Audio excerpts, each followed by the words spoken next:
Eu gostaria de compartilhar aqui, nesses 30 minutos, um pouquinho aqui para nós compartilharmos sobre a oferta das missões e também sobre essa oferta que nós vamos dar para a igreja. É muito importante você entender que tudo que você faz no reino de Deus, meus irmãos, a nossa oferta, na verdade, é uma expressão de adoração. Eu gostaria que você abrisse a sua Bíblia lá em João capítulo 12, verso 1 ao 8.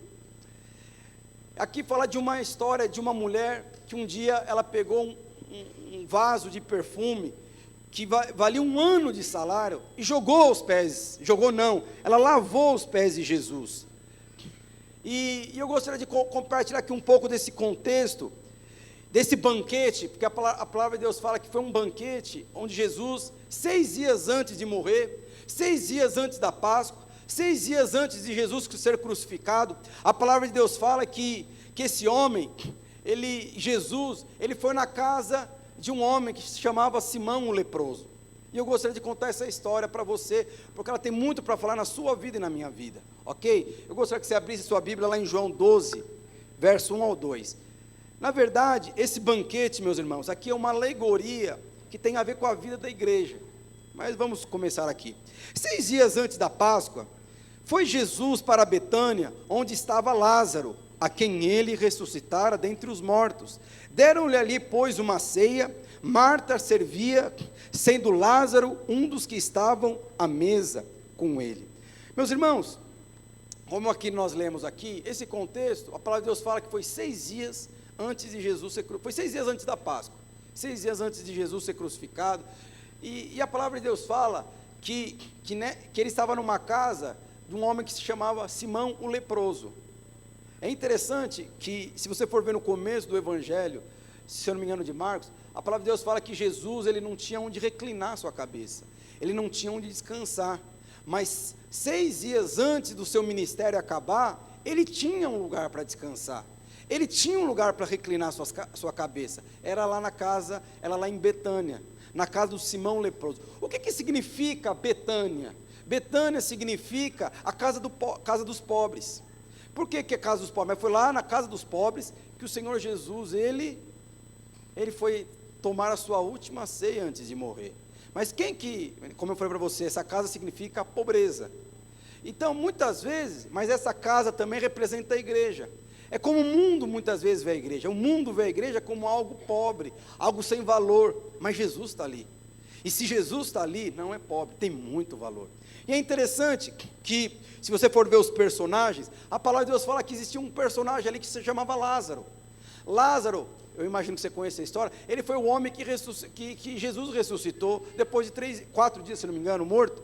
E a palavra de Deus fala que Lázaro, ele era uma pessoa que só pelo seu testemunho as pessoas se convertiam. Você imagina, porque uma coisa é eu chegar aqui e falar para a Tati, a Tati falou assim, olha, eu fui curado de uma gripe, tá, nossa, que bom, tal, não sei o quê. Agora, quando a Tati chega e fala assim, você não sabe, eu estava morto 3 dias, e eu ressuscitei, não, quero as coisas. Então, a palavra, só das pessoas ouvirem Lázaro, elas se convertiam. E Lázaro aponta para quem? Aponta para mim e para você. Porque a palavra de Deus fala que antes de nós aceitarmos Jesus, nós estávamos como mortos para Ele. Quando Jesus ele entrou na minha vida, o que ele fez? Ele nos ressuscitou. Então Lázaro aponta para uma experiência pessoal que eu e você precisamos e tivemos, de aceitar o Senhor Jesus como único Senhor e Salvador. Mas ali, a casa ela pertencia a Simão, o leproso. O que é leproso na Bíblia? O que é lepra na Bíblia? Simboliza pecado. Então, e eu não sei se você sabe, no contexto aqui, provavelmente o homem não tinha mais lepra, mas o apelido pegou. Porque se você for ver no começo do ministério, Jesus já estava nessa casa, um apelido pegou, Simão leproso, corintiano, palmeirense, não tem mundial, pegou, o apelido pegou. Pegou o apelido, mas é interessante, o que esse Simão leproso fala da sua vida e da minha vida também, porque o Senhor, quando Ele entrou na sua vida, Ele trouxe vida para aquilo que estava morto, mas Ele não só trouxe vida, Ele tirou toda a lepra que havia sobre você, todo o pecado que te impedia de servir ao Senhor, foi resolvido em Cristo Jesus. Então, e aí teve um outro personagem aqui, qual que era o outro personagem? Era Marta. Marta é aquela que servia, Marta é aquela que, na verdade, estava disposto a trabalhar em prol da igreja, da edificação da igreja. Mas é interessante que Lázaro aponta para aquelas pessoas que atraem as pessoas para Jesus. Fala do evangelista. Lázaro aqui, na verdade, é aquele que atrai as pessoas para Cristo. Marta é aquelas pessoas que, na verdade, consolidam aqueles que nós ganhamos. E aí tem quem? Tem a Maria. A Maria, no caso aqui, é aquela pessoa que amava a Deus. Aquela pessoa que, na verdade, ela não tinha reservas, ela não pensava duas vezes em sacrificar pelo Deus que ela amava. Maria era essa mulher, que ela adorava o Senhor, ela parava tudo que ela estava fazendo, tudo que ela tinha que fazer, para servir ao Senhor. Essa era Maria, e tinha um quinto personagem, que na verdade era um contraponto de Maria, que era Judas, porque Maria amava muito Jesus. Tinha do outro lado Judas, que amava Jesus, mas não amava Jesus na mesma intensidade que Maria. Maria ele amava tanto Jesus, que o mundo para ela não tinha muito valor. Judas não. Judas ele amava o Senhor Jesus, até o ponto que o mundo, ou até o ponto que o Senhor não tocava em coisas que tinham muito valor para ele. E aí são esses três personagens. Judas aqui aponta para aquele que na verdade não ama o reino de Deus, mas está dentro da igreja. Aponta para aqueles que na verdade eles não são apaixonados, eles são mais apaixonados pelo mundo, são mais apaixonados por dinheiro do que por Jesus, mas eles estavam na igreja, e estavam todos aonde? Dentro de uma casa, e Jesus estava lá, 6 dias antes da Páscoa. E eu gostaria de compartilhar aqui rapidamente essas experiências que aconteceram aqui, que tem a ver com a minha oferta e com a sua oferta. Eu gostaria que nós continuarmos, João capítulo 12, verso 3, primeira coisa, não dê nada ao Senhor, não dê ao Senhor algo que não te custe nada. Como eu estou falando aqui, eu estou pregando aqui hoje, não é para uma pessoa que ainda não se converteu. Eu não estou pregando aqui hoje para uma pessoa que não está disposta a ofertar. Eu quero pregar aqui hoje para uma pessoa que tem disposto a ofertar ao Senhor. Mas nós podemos entender que tudo que nós fazemos para o Senhor custa algo. E geralmente não custa algo que toca a eternidade, custa algo que não tem valor para você. Você pode não entender, mas não tem valor para você. E eu gostaria de, João capítulo 12, verso 3, fala o seguinte: então Maria, tomando uma libra de bálsamo, de nardo puro, muito precioso, ungiu os pés de Jesus, e os enxugou com seus cabelos, e encheu toda a casa de perfume com bálsamo. Meus irmãos, e ali a palavra de Deus fala que Jesus estava ceando com a família, e de repente vem Maria e faz algo que, tipo assim, quebrou todo o protocolo. Ela pegou um nardo, um frasco de perfume, e quebrou aos pés de Jesus. E aquele perfume era muito caro, era um ano de trabalho. E é interessante que para ela custava muito dinheiro. Pastor, por que você acha que custava muito dinheiro? Meus irmãos, aquele nardo, aquele frasco de perfume, segundo os historiadores, ele valia mais ou menos um ano de trabalho. Eram 300 moedas de prata.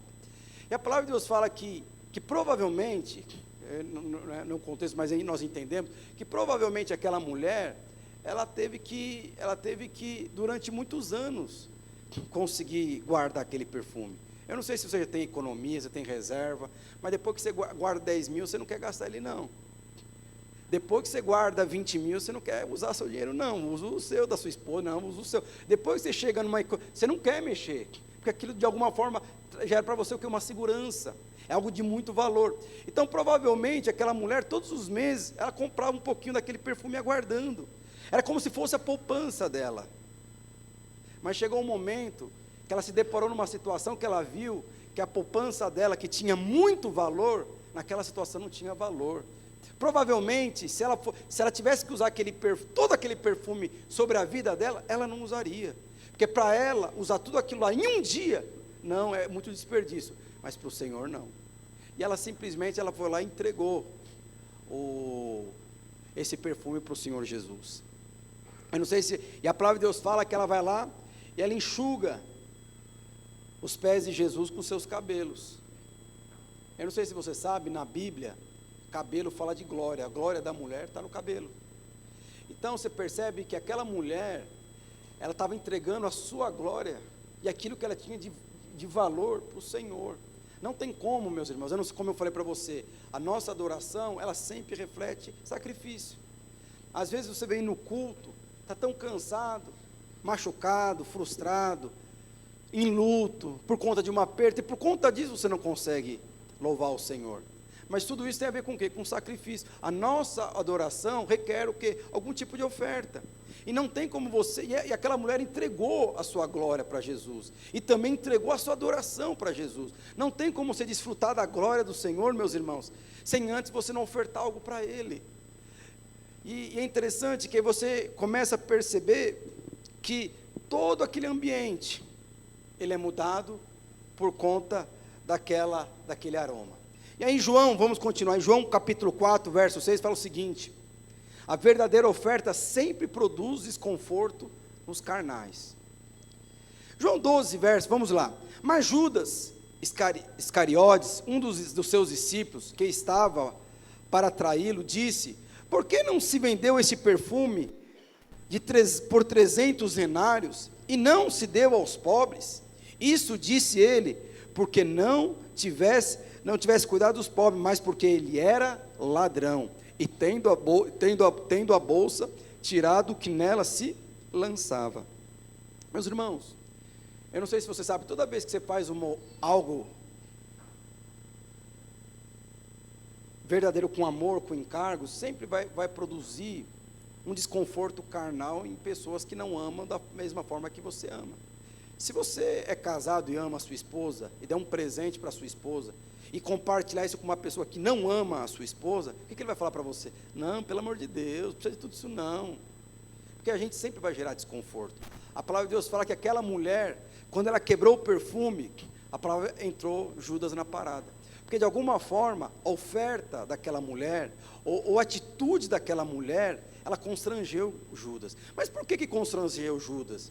Porque na verdade, eu não sei se você reparou, quem foi que falou que aquela moeda valia 300 denários? Quem foi que falou que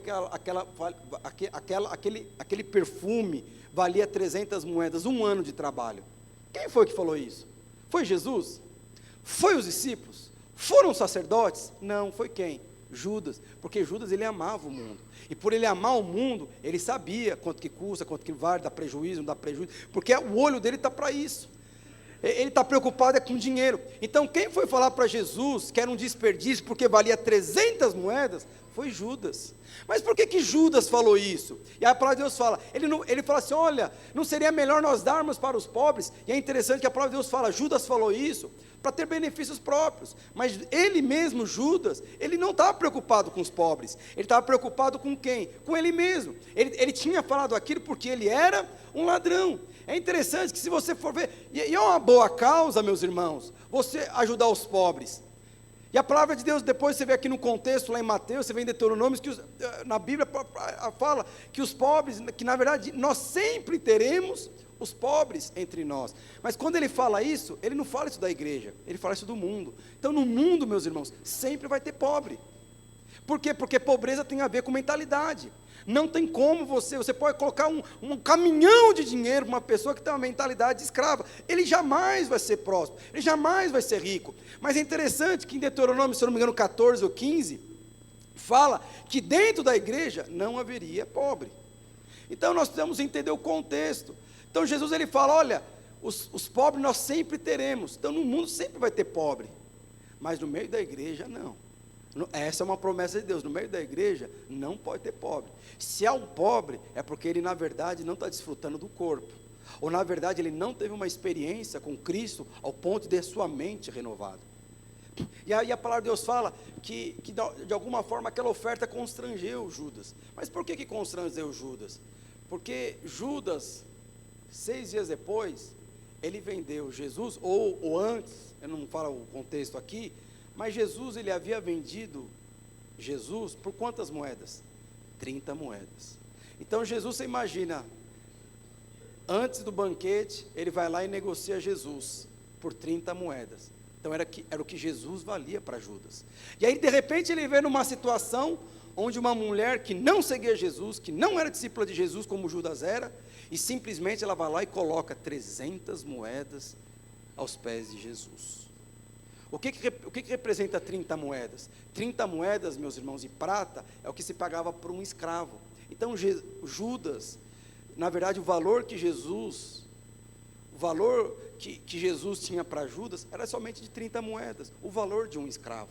Mas o valor que Judas tinha para Maria era de 300 moedas de prata. Era o preço de um ano inteiro de salário.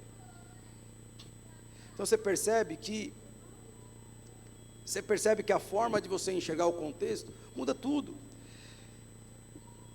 Tudo aquilo que damos ao Senhor nunca é esquecido. Lá em Mateus 26, verso 13, fala o seguinte também: em verdade vos digo, onde for pregado em todo o mundo esse evangelho, será contado o que ela fez em memória sua.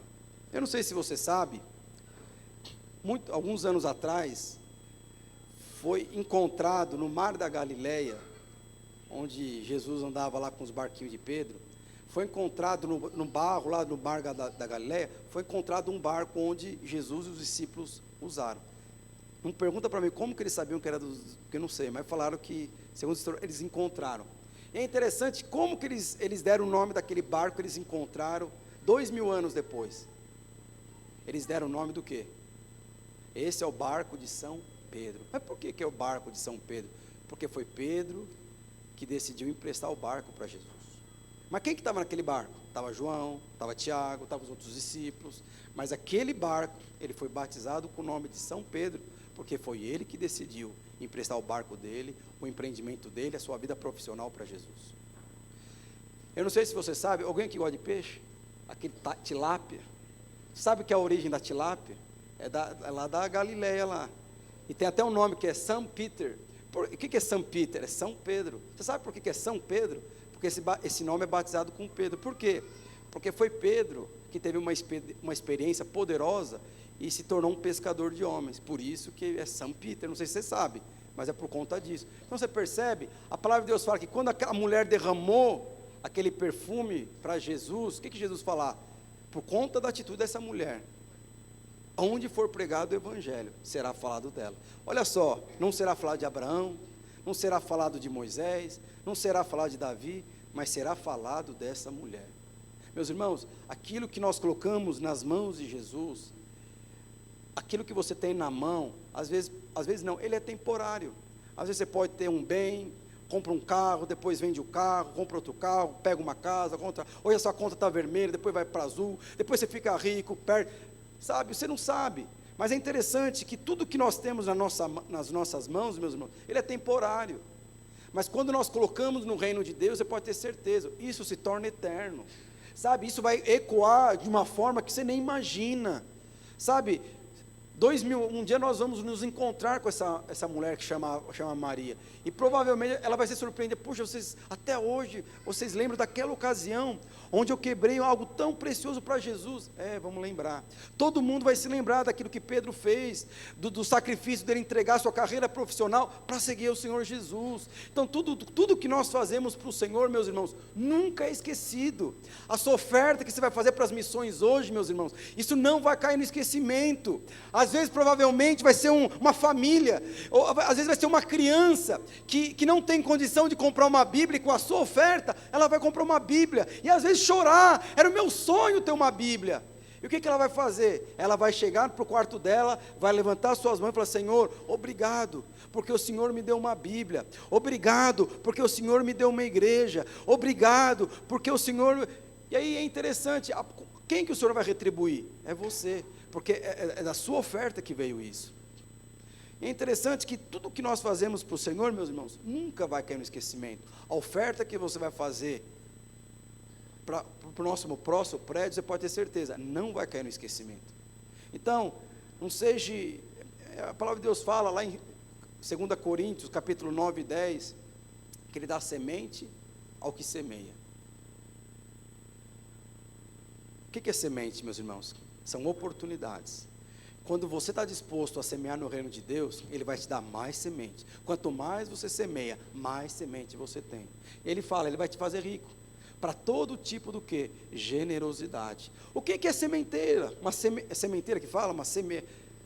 O que é semente na sua vida? O seu empreendimento é uma semente. Quanto mais você semear no reino de Deus, mais semente você vai ter na sua empresa. O seu casamento é uma semente no reino de Deus. A sua vida profissional é uma semente no reino de Deus. Quanto mais você semear, mais semente você vai ter. Por isso você vai continuar crescendo, prosperando, avançando, porque é dessa forma que Deus trabalha. Oportunidades de ofertar são janelas espirituais. Como eu falei, porque os pobres sempre tendes convosco, mas a mim nem sempre tens, pois foi derramado este perfume sobre o meu corpo, e ela o fez para o meu sepultamento. Olha só o que Jesus falou, olha, ele falou para Judas, os pobres sempre vai estar conosco, sempre vai ter pobre no nosso meio. Eu não sei se alguém aqui já teve uma oportunidade de encontrar com um rapaz que fica com um cachorro no ombro, pedindo dinheiro de oferta, e se você não dá o dinheiro de oferta, ele te amaldiçoa. Ele fala assim, Deus te abençoe, eu não tenho, Deus te amaldiçoe, e um dia você vai estar no meu lugar, misericórdia. Mas é porque a questão é mentalidade, meus irmãos. Mas é interessante, olha só, presta bem atenção, olha o que Jesus falou. Essa mulher, quando ela derramou o perfume sobre os meus pés, ela estava me preparando para quê? Volta lá para hoje. Volta aí, Mateus capítulo 26, 11 e 12. O que ele falou? E o que ela fez, Mateus 26, 11 e 12. E o que ela fez é para o meu sepultamento. É interessante que, quando algumas mulheres foram lá no cemitério onde Jesus estava, para pegar o corpo de Jesus. E para preparar o corpo de Jesus, embalsamar que fala, né, para conservar o corpo de Jesus. E a palavra de Deus fala que Jesus já tinha ressuscitado, indo embora. Por quê? Porque antes dele morrer, ele já tinha sido embalsamado por Maria. Então deixa eu te falar, meus irmãos, tudo que nós fazemos, ele repercute no reino espiritual.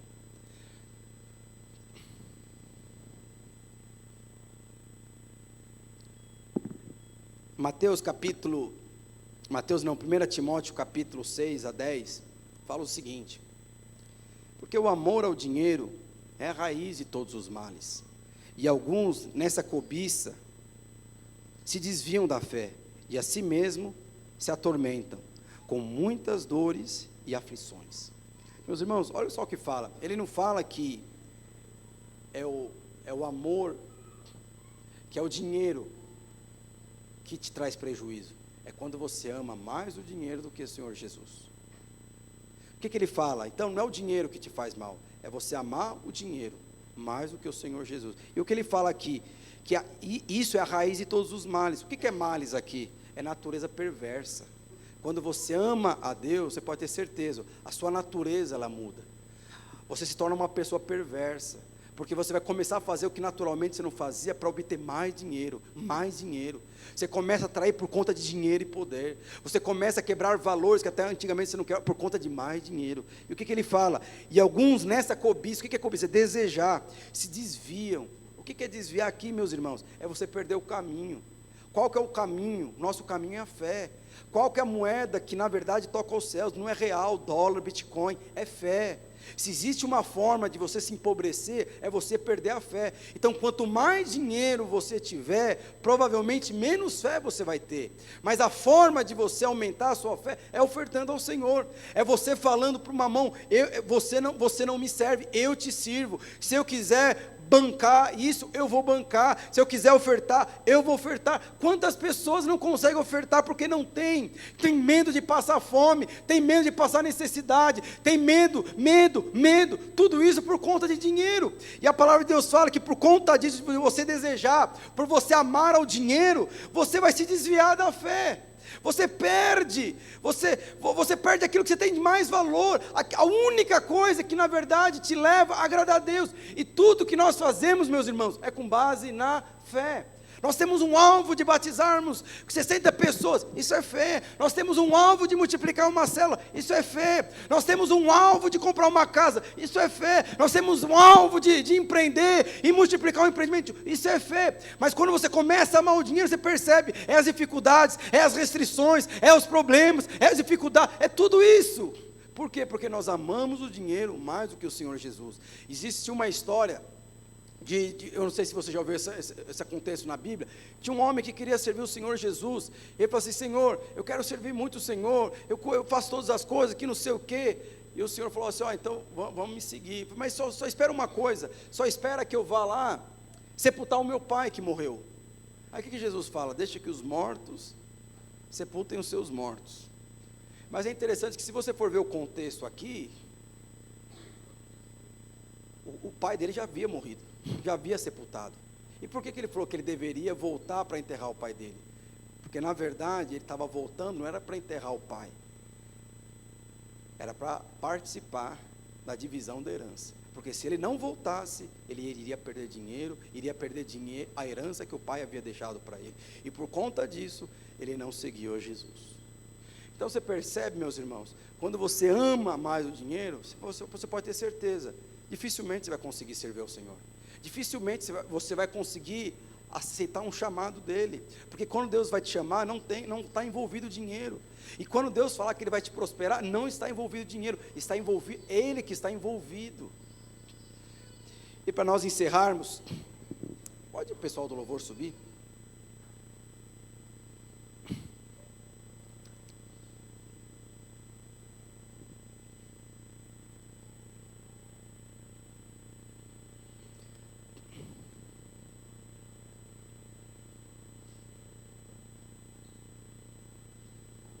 A oferta foi sobre a cabeça e sobre os pés do Senhor. Como eu falei para você, essa história é contada, meus irmãos, nos 3 evangelhos também. Você vê como é importante. E lá em Marcos, capítulo 4, verso 3, a palavra de Deus fala que quando Jesus ele foi ungido na cabeça. Depois ele abre aí, Marcos capítulo 4, versos 3. Mas em João 12, 3, como nós lemos aqui, Jesus ele foi de alguma forma ungido nos seus pés. O que cabeça aponta aqui? A cabeça aqui aponta para Jesus. Mas o que os pés apontam aqui, nesse sentido? Aponta para a igreja. Quando você derrama o seu sacrifício, quando você derrama a sua oferta para a igreja, você pode ter certeza, o Senhor vai te honrar. Porque quando você faz isso, você não está fazendo isso somente para o Senhor, você está fazendo para o corpo de Deus. Então, por isso que teve duas oportunidades onde Jesus foi ungido. Primeiro foi na cabeça, que representa o corpo de Deus, a cabeça, ele é o cabeça. Mas depois foi ungido por onde? Pelos pés. E nos pés foram 300 moedas. Onde que eu coloquei minha vida? Na igreja. Onde eu coloquei minha oferta? Na igreja. Onde que eu coloquei minha expectativa para crescer, para liderar, para avançar? Na igreja. Onde que meu casamento foi restaurado? Na igreja. A igreja, muitas vezes, você pode imaginar que é um prédio como esse, mas não é. A igreja é o corpo de Deus. Por isso que ele falou, os pobres, o mundo sempre vai ter, mas no meu corpo não vai ter pobre.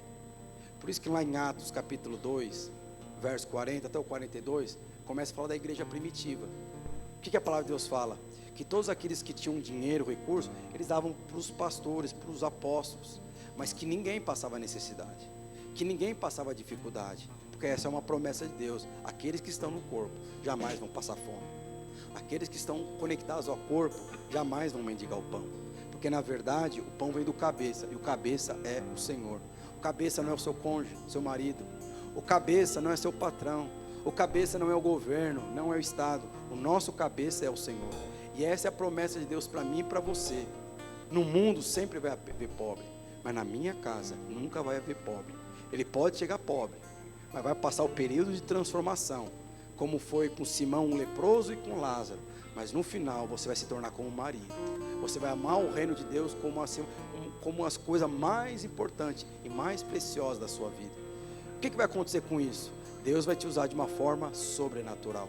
O seu testemunho vai tocar eras e eras, vai tocar gerações e gerações. E pessoas como essa, pode ter certeza, não tem como não enriquecer. Porque a palavra de Deus fala: eu dou, eu faço rico os meus, para que Ele dê com muita generosidade. Então toda riqueza tem um propósito: ser generoso. Toda riqueza, toda bênção tem um propósito: abençoar os outros. Se você está conectado ao corpo, você pode ter certeza, você tem um propósito. Se você está empreendendo, e ao mesmo tempo está perguntando para Deus: Senhor, me dê uma oportunidade, você pode ter certeza, a sua vida tem um propósito. E não perca isso. Tudo que nós precisamos começa com uma palavra. Depois que nós temos uma palavra, você pode ter certeza, em cima dessa palavra é o seu destino que vai ser traçado. Mas nós precisamos entender que tudo que nós fazemos é para o Senhor. E tudo que nós fazemos para o Senhor reverbera na eternidade. É bom ter dinheiro? É bom, mas muito melhor é se perder na presença de Deus. É ver o reino de Deus crescendo e avançando. É falar para o Senhor: Senhor, o Senhor restaurou meu casamento. Eu vou ser um mantenedor dessa obra, para que outros casamentos venham ser restaurados. Senhor, o meu filho foi alcançado por esse ministério. Outros filhos serão alcançados por esse ministério.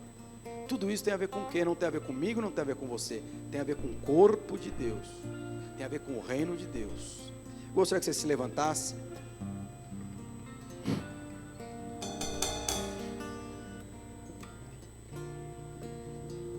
Vamos louvar, depois eu gostaria... Cadê o gasofilaço aqui? Depois eu gostaria que você trouxesse a sua oferta. Faça como Maria. Às vezes, para mim,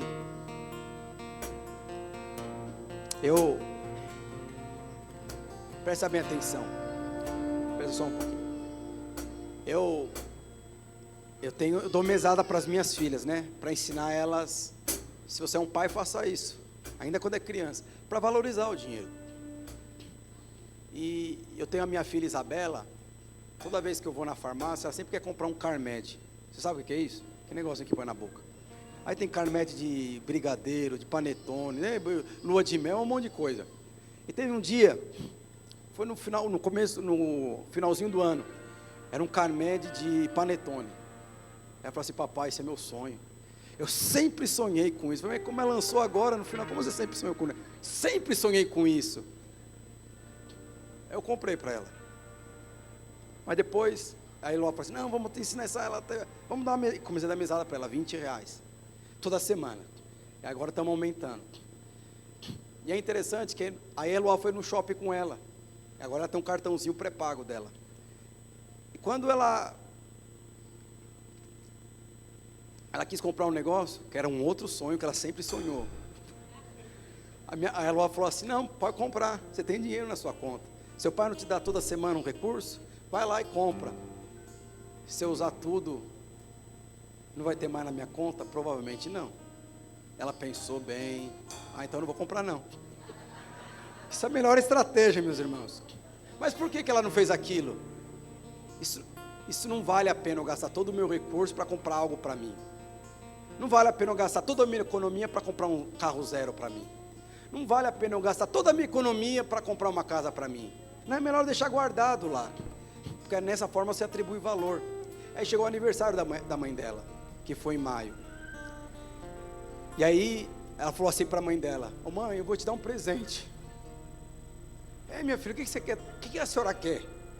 Aí ela falou que ela queria. Eu vou dar para a senhora.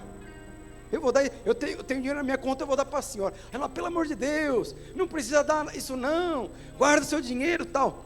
E a Eloá saiu. E ela me procurou: papai, eu vou gastar toda a minha economia lá, que está na conta, para dar o presente lá para minha mãe. Minhas palavras: o que tem na minha conta não vale a pena gastar para mim, mas para minha mãe vale. Foi isso que a mulher fez. Ela tinha muito dinheiro, mas ela falou assim: para gastar comigo não vale a pena, mas para gastar no reino de Deus, vale, porque esse homem me salvou. Segundo os historiadores, essa mulher tem aquela mulher era prostituta, Segundo as histórias que é contado, aquela mulher, ela é casada com Simão, o leproso. Você começa a entender o contexto. E o Senhor foi lá e restaurou ela. Então, provavelmente, o dinheiro que ela conseguiu levantar, provavelmente começou com fruto de prostituição. Mas o Senhor tocou e ganhou aquela mulher. E o Senhor falou assim: meu Deus, como que eu não posso dar para aquele que me deu tudo? Como que eu posso ter reservas para aquele que enviou o seu filho perfeito, para morrer por mim que sou imperfeito? E por isso aquela mulher deu tudo o que ela tinha. Esse é o coração que nós devemos ter. Deixa eu te falar uma coisa. Tem muitas coisas que nós buscamos que é muito importante, mas nada se compara com você agradar ao Senhor. Nada se compara em você não ter reservas para o Senhor. É isso que a mulher fez. Por isso que o Senhor falou: onde for pregado o Evangelho, será falado dessa mulher. Porque nem todos estão dispostos a dar tudo que tem por mim, mesmo eu dando tudo que eu tenho por ele. E aquela mulher fez. Por conta disso, até hoje nós pregamos sobre ela. E até hoje, quando você falar do Evangelho, se fala dessa mulher.